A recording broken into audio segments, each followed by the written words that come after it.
You ask Tiger to solve. This deals with linear equations with one unknown. The final result is p equals 2 over 3. Let's solve it step by step. Isolate the p. Multiply both sides by p.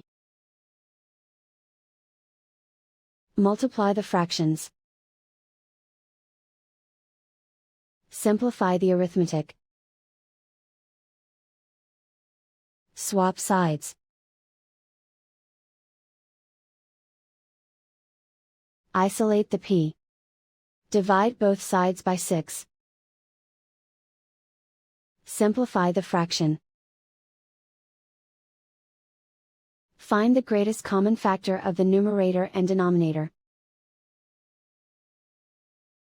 Factor out and cancel the greatest common factor.